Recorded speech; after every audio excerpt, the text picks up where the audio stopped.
Alcohol problem. Hey, Bill, I love the podcast. Anyways, I am 25-year-old male, and I'm starting to come to terms with the fact I have an alcohol problem. I drink 6 days a week and black out at least once a week. All right, well, the only saving grace you have is you're 25, so you might just be a little immature. I don't know if you're an actual alcoholic, but let me read the rest of this. He says, I drink 6 days a week, blank out at least once. The nights I get really drunk, I really regret doing it and regret my actions. Nothing serious, just phone or text conversations I have with people. I've considered going to AA, but never have gone through with it. I finally quit smoking 2 months ago, and am worried if I try to quit drinking now, I will start going crazy. I know you have always mentioned you are stupid, but I honestly agree with most of the advice you give out. Well, thank you. He said, my question is, do you think I should try and quit cold turkey, or are there any other options I can take? One of my concerns with quitting completely is that most of my friends drink and go out on weekends.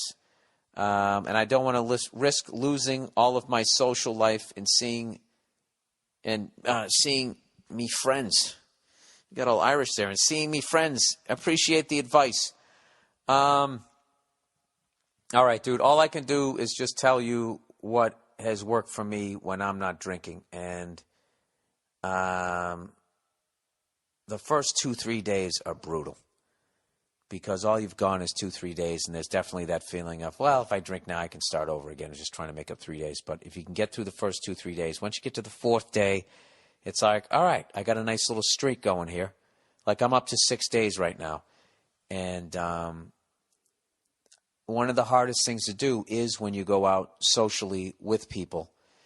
But I found that all I have to do, because I don't know how, dude, if you're a full-on alcoholic and you have the disease, it might be harder for you. And you really should probably, I would say, talk to a recovered alcoholic. But if you're like me, all it takes is going out to the bar that first time when everybody's drinking, and you just order I try to stay away from soda and club soda, because then, I mean, that shit's not good for you either. And I usually just order the cranberry juice and deal with the departed. Well, what are you on your period? Jokes that everybody does. I usually just go, I don't even do cranberry and soda. I just do cranberry juice straight up with a lime. And I just sort of nurse that. And then I just kind of drink waters. And you're actually, you just got to do that one night. And then you've kind of set up a new social experience that you're comfortable with. And you can still go out. And I got to tell you, you get a distinct advantage when you're sober and everybody else is basically getting fucked up, because they're kind of, first of all, it's really entertaining to watch people just sort of roofie themselves. And you get through watching their behavior, you get to see all the dumb things that you've done. So you get to... without judging your friends, you just sort of get to be like, wow, I was doing that. And especially with alcohol, I always say judgment's the first thing to go. And I don't know, I think you also have a better chance of meeting a really nice woman if you're the sober one, because you're going to come off as responsible. And also, if your friends are also hitting on her and they're all sloppy drunk, you're going to look even better yourself. So I would, you know, if you're not feeling AA, which I understand, if you just try, what it is, I don't know. I have to replace the activity. Like this week, I decided, you know, that I was going to stop drinking. So then what I did was I dove into playing drums, and I'm doing that Mike Johnston 10 Days to Faster Hands workout. So I just sort of replace, you know, like at night, I just sort of like, okay, I'll go downstairs and I'll do the practice pad thing. And, you know, I started working out. You know what it is, dude? You got to replace the time that you're drinking and doing dumb shit with shit that's also fun, but you're sober doing it.